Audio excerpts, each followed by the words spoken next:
I was a grip, but I was not. A grip is a good job. I've worked on movies and television, so it's a good job. It's a skill job. The hierarchy in the entertainment business is at the top of it is whatever, director, studio head, movie star. At the bottom is something called craft services. Now, you would probably know craft services, or I did, as the place where you get food from. That's not what craft services are at the low end of the totem pole. Craft services are when you go into a sound stage after the stage has been broken down, after they've shot on the stage back in the day. The person who sweeps up the stage, the untouchables, and who take the nails out of the floor of the stage are craft services.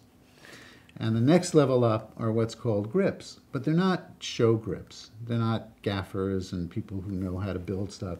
And what you do is you basically either take down the backings, take down the sets, or put up the backings if they're going to shoot or when they're done shooting. And there was and the other thing is if you go into a soundstage, soundstages can be hundreds of feet high. And I'm afraid of heights. And there's usually, if you go into one, you'll see a ladder against the wall. And if you look up on that ladder, you'll see at the top of it, there's sort of a catwalk of sort of this little catwalk that sort of traverses the top of the soundstage.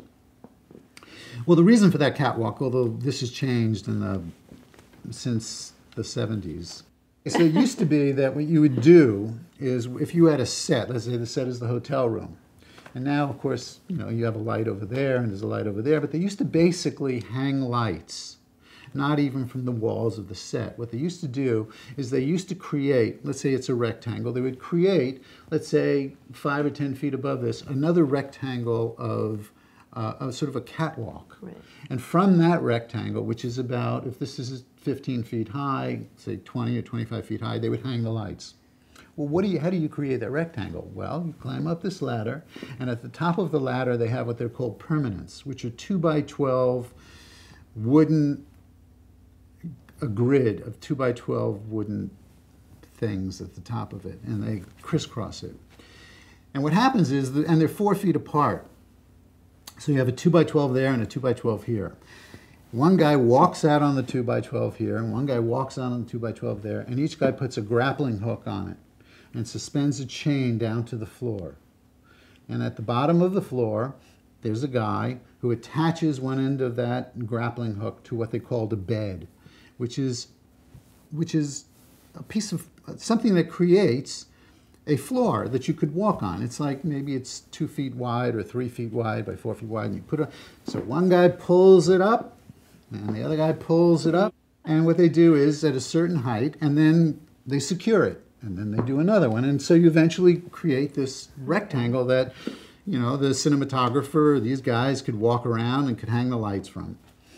Now, there is no safety net when you walk out on the permanents. And so if the guy next to you sneezes when you're pulling the thing up, you could go falling. And people apparently had died. They fall from there, and that's it. And it's scary as shit. And my friend who I had moved from New York with was living somewhere, and he said, and he knew I needed a job. He said, Josh, there's somebody who lives in my apartment complex, and she works for the studio, and they have this program called the Permit Program for people who want to get into the union, the grip union, and she can get you to the head of the list. So what happened is they had a program for people theoretically to get into the union. And they trained them by having them do this work. Wow. And now... Like initiation. Now here's the thing. If you worked 30 days straight, you could get into the union. Or if you worked 90 days out of the year, you could get into the union. The good news for me is they fired you after 29 days or after 89 days because they didn't want to let you into the union. Now, I was on this crew with guys who were like, they were hard guys. I mean, they were guys who got out of prison. It was a way for black guys, theoretically, to get into the union because they probably didn't have any black guys in the union back then. And so there I was, and there was one other white guy on the crew, and they called him Nutwood. because he had been like a white-collar guy. He was like an insurance executive who wanted to be a guy. He wanted to wear a tool belt. You know, he wanted to be out there and stuff. I'd have to get in, go to work in the morning. It was like dark out. I'd sit in the car. I couldn't go up in that thing. I couldn't climb the ladder. I couldn't do it.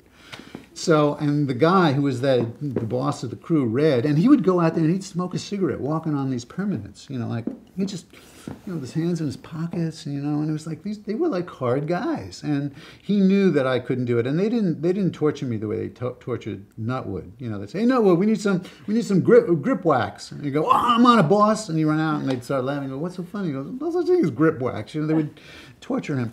But he let me be the guy on the bottom, on the floor, who would attach so I am a lucky guy in life. And you got to be lucky in life. That's another thing I learned. I mean, Lesson goes with one. being yes. Yes is a better word than no.